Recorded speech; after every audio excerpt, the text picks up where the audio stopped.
이스라엘의 가장 악한 왕을 꼽으라면 아합. 그런데 그 때의 유다의 선한 왕은 여호사밧이었어요.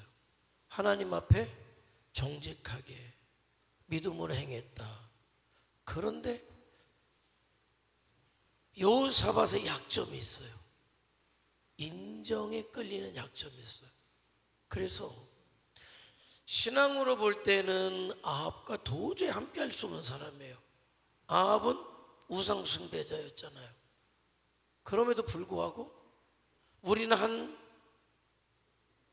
민족이라는 그런 생각을 가졌고, 신앙적으로 아니라 인간적인 어떤 그런 관계들을 맺고 있었어요. 심지어는 아합과 이세벨의 딸이었던 아달랴라는 딸을 며느리로 맞아들이게 되죠. 그런데 하나님께서 예후라는 사람을 통해서 아합의 집안을 싹 멸할 때 아달랴의 딸이었던 아하시야라는 왕과, 아합은 죽었고 아하시야도 그 아들이 죽었고, 그러니까 유다 왕 아하시야는 자기 외삼촌하고 이름이 똑같아요.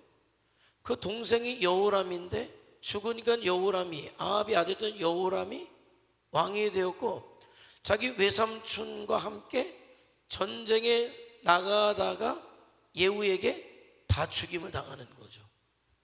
그러니까 이 아달랴가 자기 아버지도 죽었고 자기 오빠도 죽었는데 자기 아들까지 죽으니까 이러다가 내가 큰일 나겠다 싶으니까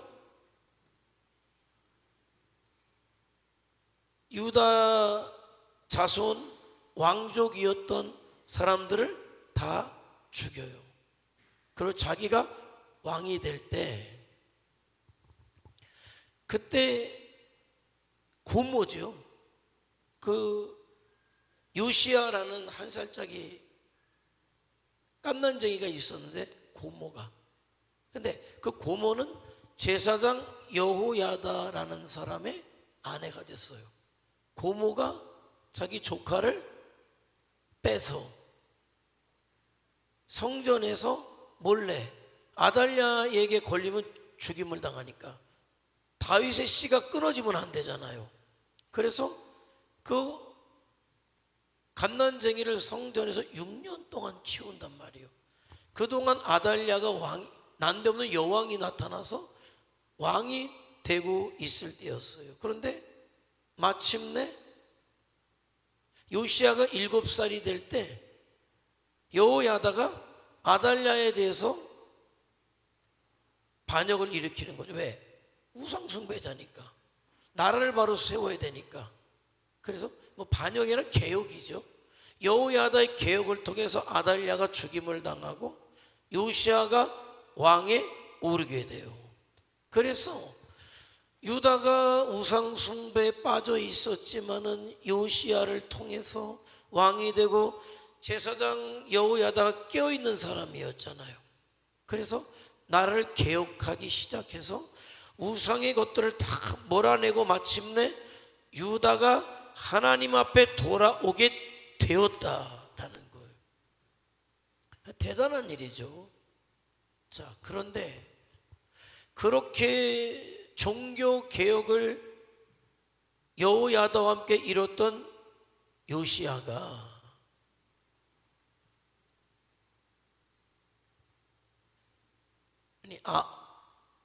요아스가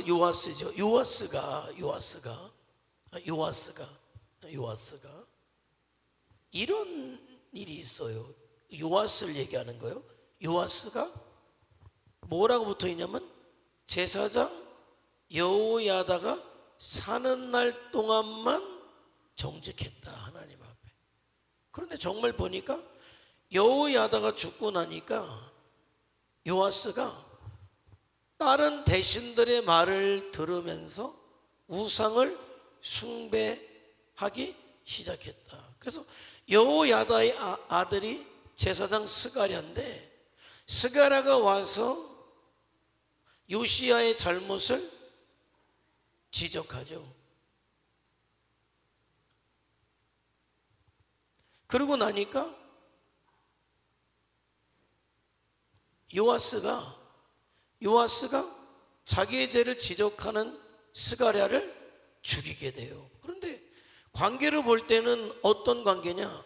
자기의 생명의 은인이었던 고모부, 자기를 그동안 선한 왕으로 이끌었던 그 사람의 아들이 스가랴예요. 그러니까 요아스와 스가랴는 인간관계를 보면은 고종사촌 관계잖아요. 근데 왕이요, 우상을 숭배하면 안 됩니다.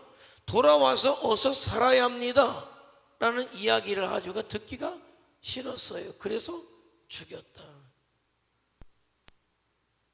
그 요아스의 비극이에요.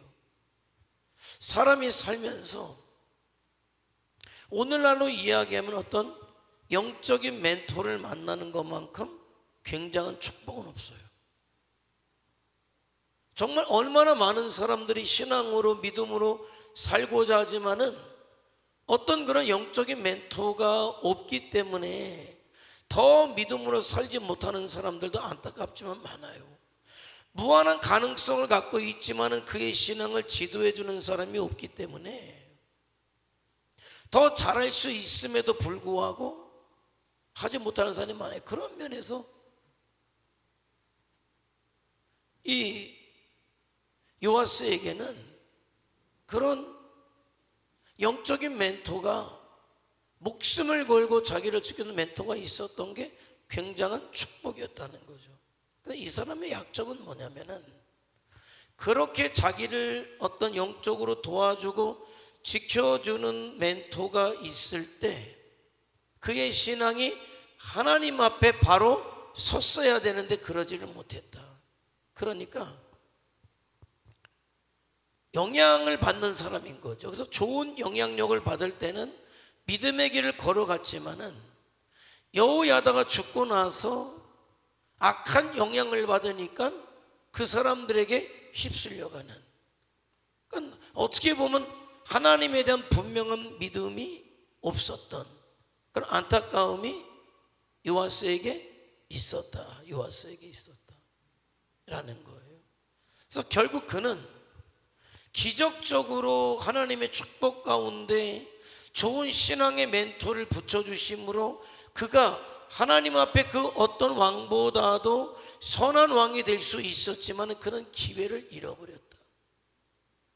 여호야다가 있는 동안에 그는 그의 믿음이 분명했어야 되는데, 하나님 앞에서 신앙 고백이 분명했어야 되는데 그러지 못했다. 홀로 서지 못했다. 믿음으로 홀로 서지 못했다는 거예요. 그래서 기회를 잃어버리고 결국 악한 왕이 되어서 죽임을 당하고 말았다. 반역을 당하잖아요. 그래서 결국은 암살당해서 죽는 비극의 왕이 될 수밖에 없었다는 거예요. 그러니까 저와 여러분에게도 마찬가지죠. 교회에 평안할 때를 하나님이 주실 때가 있어요. 그리고 어떤 영적인 멘토, 교회 속에 어떤 주의 종들을 하나님이 부어주실 때가 딱 있어요. 그때는 알아야 돼요. 지금이 나로 하여금 하나님 앞에 믿음이 성장하는 기회를 하나님이 나에게 주셨구나라는 걸 알아야 돼요.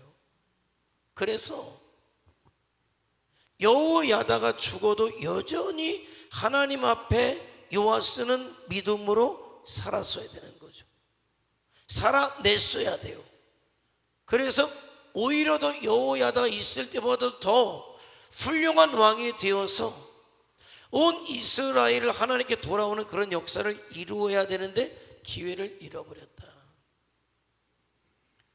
여러분의 인생 속에서도 딱 보는 거예요. 정말 지금 이때다라고 할 때 기회를 놓치지 말고 내 신앙 성장의 기회가 돼야 돼요. 그래서 그 어떤 상황이 벌어져도 그 어떤 역경 속에서도 흔들리지 않는 믿음을 소유하는 것, 그게 저와 여러분이 해내야 될 일이다라는 거예요. 그래서 어떤